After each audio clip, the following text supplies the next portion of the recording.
Pernah nggak sih kamu nemuin rekan kerja yang dulunya semangat banget, aktif, selalu mau ambil inisiatif, tapi belakangan malah kelihatan datar-datar aja? Kerja sih masih, tapi cuma sebatas job desk, nggak lebih. Nggak pernah lagi ikut volunteering buat proyek tambahan. Udah nggak peduli juga sama Best Employee of the Month atau target-target prestisius lainnya. Terus kamu atau tim HR mulai pasang label, pemalas, udah males kerja, gak punya growth mindset.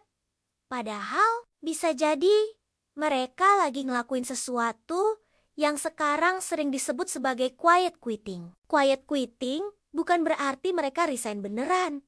Enggak, tapi mereka mulai menjauh secara emosional dari pekerjaan. Mereka tetap datang, tetap kerja, tetap menyelesaikan tugas, tapi cuma sebatas itu. Nggak mau lagi ngasih ekstra energi. Nggak mau lagi ikut lomba-lombaan performa yang ujung-ujungnya juga nggak dihargai.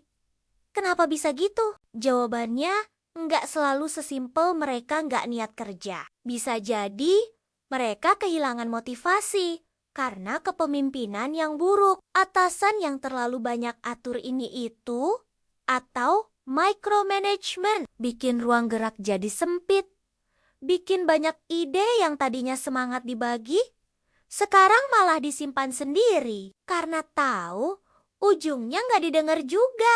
Atau mungkin karena selama ini mereka kerja keras, tapi nggak pernah dapat apresiasi, nggak pernah dikasih feedback yang membangun, apalagi pujian.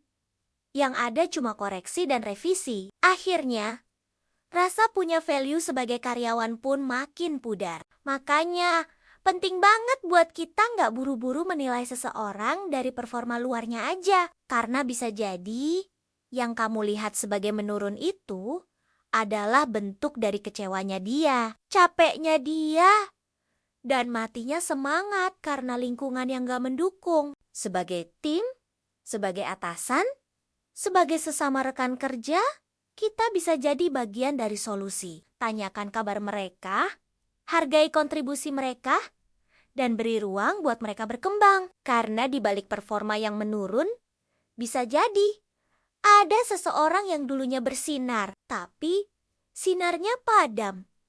Karena nggak pernah ada yang benar-benar melihatnya.